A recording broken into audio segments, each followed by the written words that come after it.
दोस्तों आप भी अगर खुद से घर बैठे अपना जीएसटी रजिस्ट्रेशन करना चाहते हैं, जीएसटी नंबर पाना चाहते हैं, तो आज का ये वीडियो आपके काफी काम आने वाला है। इस वीडियो के अंदर एक जीएसटी रजिस्ट्रेशन करके लाइव मैं आपको दिखाने वाला हूं क्या क्या डॉक्यूमेंट लगेगा। फीस तो यहाँ पे लगता नहीं है, बिल्कुल ही फ्री है और ये सेंट्रल गवर्नमेंट के वेबसाइट पे अप्लाई होता है।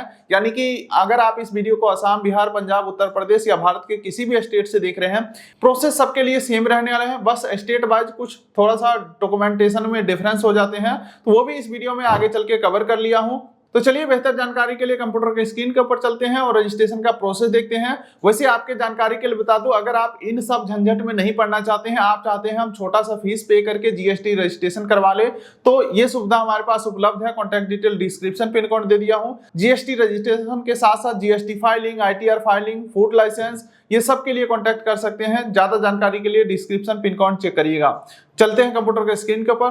तो इसके लिए किसी भी ब्राउज़र के गूगल में आपको टाइप करना है gst.gov.in और ये जो पहला वेबसाइट आ रहा है जीएसटी पोर्टल, इसे आपको ओपन कर लेना है और यहाँ पे लॉगिन और रजिस्टर का ऑप्शन दिखता है। पहली बार आपको रजिस्टर के ऊपर क्लिक करना है। वैसे आपके जानकारी के लिए बताना चाहूंगा दोस्तों, अगर आप इन सारे झमेला में नहीं पड़ना चाहते हैं, आप चाहते हैं कि छोटा मोटा हम फीस पे कर दे और हमारा काम हो जाए, तो आप हमसे कॉन्टेक्ट कर सकते हैं दोस्तों। हमारा टीम आपका जीएसटी रजिस्ट्रेशन कंप्लीट करके देंगे। देखिए दोस्तों, यहाँ पे क्या होता है, हम लोग का डेली का काम है, रेगुलर बेसिस पे हमारी टीम ये काम करते रहते हैं, तो उनको पता है कि कहाँ पे क्या फिल करना है या कहाँ पे क्या फिल नहीं करना है, जिस वजह से हमारा जीएसटी एप्लीकेशन रिजेक्ट ना हो या पेंडिंग में ना चला जाए। तो आप हमसे कांटेक्ट कर सकते हैं नया जीएसटी रजिस्ट्रेशन के लिए, जीएसटी फाइलिंग के लिए, फसाई लाइसेंस के लिए, उद्यम सर्टिफिकेट के लिए।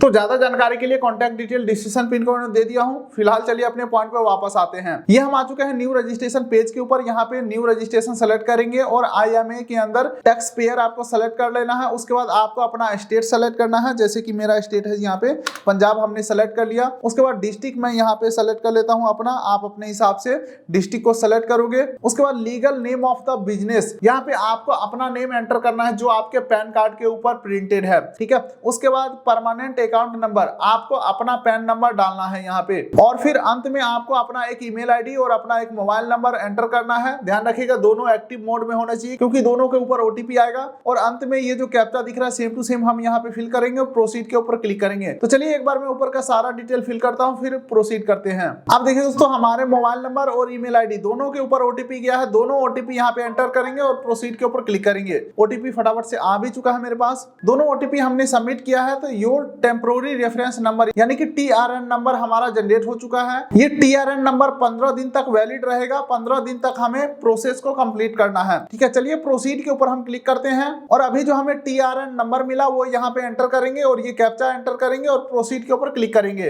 अब दोस्तों फिर से हमारे ईमेल और मोबाइल दोनों के ऊपर ओटीपी गया है। कोई भी एक ओटीपी एंटर करेंगे और प्रोसीड के ऊपर क्लिक करेंगे। अब आप देख सकते हैं दोस्तों, हमारा एप्लीकेशन यहाँ पे सेव हो चुका है। जस्ट मैं एक्शन के ऊपर क्लिक करूंगा और अब देखिए दोस्तों, प्रोफाइल हमारा 0% कंप्लीट है। इसे हमें 100% कंप्लीट करना है। थोड़ा सा हम नीचे स्क्रॉल करते हैं। यहाँ पे अब ट्रेड नेम पूछा जा रहा है, तो जो भी आपको अपना बिजनेस का नेम डालना है वो यहाँ पे आप डाल देंगे। उसके बाद कॉन्स्टिट्यूशन ऑफ बिजनेस आपको सेलेक्ट करना है। तो यहाँ पे दोस्तों मैं प्रोप्राइटरशिप सेलेक्ट करने वाला हूँ अभी। उसके बाद दोस्तों पेज को थोड़ा सा नीचे स्क्रॉल करेंगे। यहाँ पे option for registration under rule 40A, तो इसे मैं नो करने वाला हूँ। हालांकि दोस्तों इस ऑप्शन के माध्यम से 3 दिन के अंदर हमें जीएसटी रजिस्ट्रेशन मिल जाता है, लेकिन दोस्तों इनके बहुत सारे टर्म्स एंड कंडीशन है जिसके डेप्थ में मैं नहीं जाने वाला हूँ। नॉर्मल हम एक जीएसटी रजिस्ट्रेशन कर रहे हैं जिसमें कोई भी पेचीदा टर्म्स एंड कंडीशन नहीं रहने वाले हैं, ठीक है। तो यहाँ पे हमने नो कर दिया है। अब यहाँ पे रीजन टू ऑब्टेन रजिस्ट्रेशन, तो यहाँ पे बहुत सारे ऑप्शन आ रहा है। जैसे कि आप ई कॉमर्स में काम चालू करना चाहते हैं तो ई कॉमर्स ऑपरेटर सेलेक्ट कर सकते हैं, या आपका जो थ्रेशोल्ड लिमिट है यानी कि जीएसटी रजिस्ट्रेशन के लिए जो टर्नओवर लिमिट रखे गए हैं उस लिमिट को नॉर्मली क्रॉस कर रहे हैं, तो आप इसे सेलेक्ट कर सकते हैं पहले ऑप्शन को। तो यहाँ पे अगर आपके मन में कोई सूटेबल रीजन आ रहा है तो वो सेलेक्ट कर सकते हैं। अदरवाइज यहाँ पे आप बिना किसी टेंशन के वॉलंटरी बेसिस आप सेलेक्ट कर सकते हैं, यानी कि मैं अपने मन से जीएसटी रजिस्ट्रेशन कर रहा हूँ। अब यहाँ पे डेट ऑफ कमर्समेंट ऑफ बिजनेस, तो यहाँ पे आपको डालना है कि आपने बिजनेस कब स्टार्ट किया था, बिजनेस का स्टार्टिंग डेट कब का है। तो अगर आपको पिछला डेट को याद है तो सेलेक्ट कर सकते हैं, अदरवाइज आज का भी डेट आप सेलेक्ट कर सकते हैं। अब चलिए नीचे स्क्रॉल करते हैं। तो इंडिकेट एग्जिस्टिंग रजिस्ट्रेशन का ऑप्शन आ रहा है। दोस्तों ये चीजें ऑप्शनल है। अगर आपके पास कोई अदर सर्टिफिकेट वगैरह है, जैसे कि एमएसएमई रजिस्ट्रेशन सर्टिफिकेट है या कोई और जीएसटी रजिस्ट्रेशन है आपके पास, तो वो सारे डिटेल आप यहाँ पे ऐड कर सकते हो। लेकिन मैं यहाँ पे कुछ भी ऐड नहीं करने वाला हूँ। वैसे अगर आप कुछ ऐड करते हो तो नीचे अपलोड डॉक्यूमेंट का भी ऑप्शन है, उसका प्रूफ आपको अपलोड करना होगा। तो मैं यहाँ पे इसे ब्लैंक छोड़ देता हूँ और सेव एंड कंटिन्यू के ऊपर मैं क्लिक करता हूँ। अब देखिए दोस्तों 11% प्रोफाइल कंप्लीट हो गया है। प्रमोटर एंड पार्टनर डिटेल के ऊपर मैं आ चुका हूँ। उसके बाद पर्सनल इन्फॉर्मेशन के अंदर नेम ऑफ पर्सन के अंदर आपका फर्स्ट नेम और लास्ट नेम आ जाएगा। जो पैन कार्ड के ऊपर नाम है, जो आपने होम पेज के ऊपर डाला था, वो ऑटोमेटिक आ जाएगा। अब यहाँ पे नेम ऑफ फादर, आपको अपने पिता का नाम यहाँ पे एंटर करना है, first name, middle name, last name, ठीक है। उसके बाद आपको अपना डेट ऑफ बर्थ एंटर करना है, mobile number, email ID enter करना है, जेंडर आपको सेलेक्ट करना है और फिर नीचे स्क्रॉल करोगे तो आइडेंटिटी इन्फॉर्मेशन के अंदर डेजिग्नेशन के अंदर यहाँ पे आपको प्रोप्राइटर डाल देना है। डायरेक्टर अगर आप हैं तो डायरेक्टर का डीड बनता है, उसका DIN नंबर मिलता है, तो वो चीजें आप यहाँ पे डाल सकते हैं। तो यहाँ पे मैं डायरेक्टर का कोई डिटेल नहीं डालने वाला हूँ, यहाँ पे मैं प्रोप्राइटर डाल देता हूँ। उसके बाद आपका पैन नंबर ऑटोमेटिक आ चुका है। बाकी थोड़ा सा नीचे स्क्रॉल करोगे तो मैप के ऊपर आपको अपना बिजनेस पैलेस को लोकेट कर लेना है। जैसे ही हमने अपना लोकेशन पिन किया तो हमारा country, pin code, state, district, road, locality सारा कुछ आ चुका है यहाँ पे। अगर आपको अपने बिजनेस एड्रेस में कुछ भी मॉडिफाई करना है तो यहाँ पे आप अपने हिसाब से एड्रेस को फिल कर सकते हैं। प्रॉपर आपको अपना बिजनेस एड्रेस फिल कर लेना है, मैप के ऊपर नहीं जाना है। फ्लोर नंबर, हाउस नंबर, जो चीजें हैं वो मैप से नहीं कैच हो पाता उतना, तो कुल मिलाकर के आपको अपना यहाँ पे एड्रेस वगैरह फिल कर लेना है। अब उसके बाद दोस्तों यहाँ पे अपलोड डॉक्यूमेंट के अंदर आपको अपना फोटो अपलोड कर देना है। हाफ फोटो या फुल फोटो आप दे सकते हैं, जो कि आपके जीएसटी सर्टिफिकेट के ऊपर भी प्रिंट होकर के आता है। तो आपको अपना ऊपर का सारा डिटेल फिल करना है और अंत में अपना फोटो को अपलोड कर देना है। चलिए ऊपर का सारा डिटेल डाल दिया हूं, फोटो भी अपलोड कर दिया हूं, सेव एंड कंटिन्यू के ऊपर मैं क्लिक करता हूं। चलिए दोस्तों अब हम आ चुके हैं सेकंड पेज के ऊपर, जहां पे ऑथराइज सिग्नेटरी का ऑप्शन आ रहा है। तो यहाँ पे प्राइमरी ऑथराइज सिग्नेटरी को हम टिक कर देंगे। इससे क्या होगा, प्रमोटर का डिटेल ऑटोमेटिक फिल होकर के आ जाएगा। यानी कि प्रोप्राइटर बिजनेस के अंदर सारा करता धरता तो मेन आदमी है जिसका नाम पे पैन कार्ड है, तो वही हम यहाँ पे क्लिक कर रहे हैं ताकि सारा डिटेल यहाँ पे ऑटोमेटिक फिल हो जाए। अब इस पेज के ऊपर करना आपको कुछ नहीं है, सबसे नीचे सेव एंड कंटिन्यू के ऊपर क्लिक कर देना है। अब उसके बाद डिटेल ऑफ ऑथराइज रिप्रेजेंटेटिव, तो ये दोस्तों प्रोप्राइटरशिप के केसेस में कोई जरूरी नहीं है, तो सेव एंड कंटिन्यू के ऊपर जस्ट आपको क्लिक कर देना है।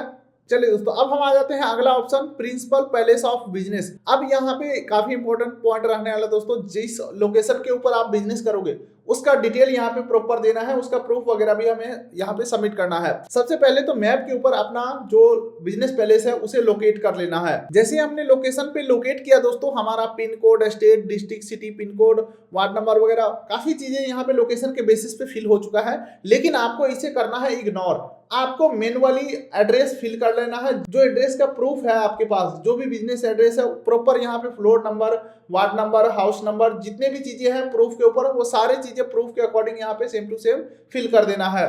चलिए दोस्तों अगला ऑप्शन आता है स्टेट जुडिशन और फिर आता है सेंट्रल जुडिशन। दोनों ऑप्शन आपको यहाँ पे फिल करने होंगे। तो सबसे पहले आपको अपना वार्ड सेलेक्ट करना है। इसे पता करने के लिए आपको जाना होगा आपके स्टेट के वेबसाइट के ऊपर। जैसे कि अभी मैं पंजाब का जीएसटी अप्लाई कर रहा हूँ, तो गूगल पे सर्च करूंगा पंजाब जीएसटी वार्ड लिस्ट और फिर ये लिंक आ जाएगा पंजाब टैक्सेशन डिपार्टमेंट। इसे मैं ओपन कर लूंगा। तो देखिए दोस्तों, अगर किसी भी पॉइंट के ऊपर कुछ चीजें समझ में नहीं आ रहे हैं तो रिस्क लेने की कोई जरूरत नहीं है, क्योंकि अगर कोई दिक्कत हो गया तो कल को कोई नोटिस भी आ सकता है। तो आप चाहे तो हमसे कांटेक्ट करके जीएसटी रजिस्ट्रेशन करवा सकते हैं। छोटा सा फीस आपको पे करना होगा और सारे काम हम आपके बिहाफ पे करके देंगे, ठीक है। तो यहाँ पे आपको सेलेक्ट कर लेना है अपने हिसाब से। उसके बाद दोबारा से सेंट्रल जुडिशन सेलेक्ट करेंगे और फिर नीचे स्क्रॉल करते हैं। उसके बाद कॉन्टैक्ट इन्फॉर्मेशन में आपका ईमेल आईडी, मोबाइल नंबर आ ही जाएगा जो आपने होम पेज के ऊपर डाला था। अच्छा, अब नीचे स्क्रॉल करते हैं, nature of proposal of premises. यहाँ पे आपको अपने बिजनेस पैलेस के बारे में कुछ बताना है, जैसे कि आपका अपना है या लीज पे लिया है या रेंट पे लिया है। तो जैसे कि अगर मैं रेंटेड करता हूं तो यहाँ पे दो चीजें अपलोड करने होंगे, रेंट एग्रीमेंट और दूसरा लैंडलॉर्ड का एनओसी। अब अगेन फिर दिक्कत ये जाता है कि लैंडलॉर्ड का एनओसी का फॉर्मेट क्या होगा, तो वो फॉर्मेट हमारे पास होते हैं दोस्तों। अगर आप हमसे जीएसटी रजिस्ट्रेशन करवाते हैं तो हम प्रॉपर आपको एनओसी का फॉर्मेट बना के देते हैं। बस आपको उस पर नोटरी करवाना होता है कचहरी जा करके, यानी कि कचहरी से जो स्टाम्प लगता है वो आपको करवाना होता है लेटर पेज के ऊपर, ठीक है। तो कुल मिलाकर के आपको ये सेलेक्ट करना है कि आपका बिजनेस पैलेस किस टाइप का है। उसके बाद रिलेटेड सपोर्टिंग डॉक्यूमेंट यहाँ पे आपको अपलोड कर देना है। डॉक्यूमेंट 1 MB के अंदर का होना चाहिए, पीडीएफ या जेपीईजी फॉर्मेट के अंदर होना चाहिए। चलिए दोस्तों, अब अंत में पूछा जा रहा है आपका बिजनेस किस टाइप का है, किस टाइप का लेन देन आप करते हैं, किस टाइप का खरीद बिक्री आप करते हैं। देखिए दोस्तों, मैं हूं यूट्यूबर, तो मैं अपना जीएसटी रजिस्ट्रेशन करना चाहता हूं, तो यहाँ पे आएगा सप्लायर ऑफ सर्विस। हम सर्विस सेल करते हैं, हम कोई गुड्स यानी कि फिजिकल सामान कोई बेचते नहीं है, हम सर्विस सेल करते हैं। तो यहाँ पे सप्लाई ऑफ सर्विस सेलेक्ट करेंगे। बाकी आप अपने हिसाब से देख लेना आपको यहाँ पे क्या सूटेबल लगता है। सेलेक्ट करके सेव एंड कंटिन्यू के ऊपर क्लिक कर देंगे। वैसे अगर आपका एक से अधिक बिजनेस पैलेस होगा तो यहाँ पे यस करके उसका डिटेल डाल सकते हैं। मेरे केसेस में एक ही डिटेल है, तो ऊपर का सारा डिटेल में फिल करके सेव एंड कंटिन्यू के ऊपर क्लिक करता हूँ। वैसे दोस्तों, अगर मैं यहाँ पे बिजनेस रेंटेड डाला हूँ तो उसका प्रूफ के अंदर क्या क्या मैं दे सकता हूँ, यहाँ पे देख सकते हैं। Rent agreement, electricity bill. वैसे रेंटेड के केसेस में इलेक्ट्रिसिटी बिल और रेंट एग्रीमेंट दोनों आपको देना होता है, और एनओसी भी देना होता है, ताकि आपका जीएसटी रजिस्ट्रेशन एक ही बार में आगे बढ़ जाए, कोई पेंडिंग में ना जाए या रिजेक्ट ना हो। तो यहाँ पे डॉक्यूमेंट का नाम सेलेक्ट करके और यहाँ पे अपलोड कर देना है, और सेव एंड कंटिन्यू के ऊपर मैं क्लिक करता हूँ। अब दोस्तों अगला आ जाता है detail additional place of your business. तो यहाँ पे हमारा कोई एडिशनल प्लेस नहीं है, तो कंटिन्यू के ऊपर क्लिक करके मैं जस्ट आगे बढ़ जाऊंगा। अब यहाँ पे दोस्तों HSN कोड फाइंड करके एंटर करना है। लगभग 5 HSN कोड आप यहाँ पे एंटर कर सकते हो जो आपके बिजनेस से रिलेटेड होगा, यानी कि जिस भी कैटेगरी का आप सेल करने वाले हो प्रोडक्ट या सर्विसेज, उसका HSN कोड यहाँ पे आपको बताना होगा। तो वैसे दोस्तों यहाँ पे ध्यान रखिएगा, गुड्स का अलग से लिस्ट है और सर्विसेज का अलग से लिस्ट है। तो हमारा बिजनेस सर्विसेज के अंदर आ रहा है, तो सर्विसेज को सेलेक्ट करूंगा। अब हम अपना HSN कोड डालेंगे। ये आ गया दोस्तों एडवर्टाइजिंग सर्विसेज, और सेव एंड कंटिन्यू के ऊपर हम क्लिक करेंगे। उसके बाद स्टेट स्पेसिफिक इंफॉर्मेशन, इसे हम स्किप करने वाले हैं। सेव एंड कंटिन्यू के ऊपर हम क्लिक करेंगे। अब उसके बाद दोस्तों ऑलमोस्ट हम लास्ट पेज के ऊपर आ चुके हैं। आधार ऑथेंटिकेशन, यहाँ पे आपको यस कर देना है। नीचे स्क्रॉल करेंगे, आपका डिटेल ऑटोमेटिक सेलेक्ट रहेगा, कुछ भी नहीं करना है, बस सेव एंड कंटिन्यू के ऊपर क्लिक करना है। एक वार्निंग आएगा, सिंपली इसे ओके कर देना है। अब नीचे स्क्रॉल करेंगे, वेरिफिकेशन में टर्म्स एंड कंडीशन यहाँ पे एग्री करेंगे। नेम ऑफ ऑथराइज्ड सिग्नेटरी के ऊपर क्लिक करेंगे, और आपका नेम पैन नंबर आ जाएगा, इसे आप सेलेक्ट करेंगे। पैलेस के अंदर आपको अपना डिस्ट्रिक्ट का नेम डाल देना है। उसके बाद दोस्तों सबमिट विद ईबीसी के ऊपर आप क्लिक करेंगे, और आपके ईमेल और मोबाइल दोनों के ऊपर एक ईबीसी कोड गया होगा। उस ईबीसी कोड को यहाँ पे एंटर करेंगे और वैलिडेट ओटीपी के ऊपर क्लिक करेंगे। और जैसे ही आप ईबीसी कोड को सबमिट करते हैं, आपका जो टेम्पोररी एप्लीकेशन नंबर था वो सबमिट हो जाते हैं, प्रॉपर आपका जो एप्लीकेशन है सबमिट हो जाता है। लेकिन दोस्तों बात यहाँ पे खत्म नहीं होता, प्रोसेस कंप्लीट होता नहीं है। यहाँ पे 10 से 15 मिनट बाद आपके मोबाइल और ईमेल आईडी दोनों के ऊपर आधार ऑथेंटिकेशन का हाइपर लिंक आता है। उस लिंक के ऊपर क्लिक करके आधार नंबर और आधार ओटीपी एंटर करके सबमिट करना होता है, तब जाकर के जो आपका एप्लीकेशन है आपके तरफ से सक्सेसफुली सबमिट हो जाते हैं। जैसे ही एक बार सबमिट होता है दोस्तों, उसके बाद जाता है डिपार्टमेंट के पास। अब डिपार्टमेंट के ऊपर डिपेंड करता है कि वो फिजिकल वेरिफिकेशन के लिए आपके बिजनेस पैलेस के ऊपर आएंगे या फोन कॉल के ऊपर कंफर्म कर देंगे, या फिर वो ना आएंगे ना फोन करेंगे और जीएसटी इशू कर देंगे। ये डिपार्टमेंट के ऊपर डिपेंड करता है। बाकी दोस्तों अंत में यही कहूंगा, अगर आपको सारा चीज 100% समझ में आया है तो खुद से अप्लाई करिए, अदरवाइज कोई दिक्कत वाली बात नहीं है। छोटा सा फीस पे करके आप हमसे जीएसटी रजिस्ट्रेशन करवा सकते हैं।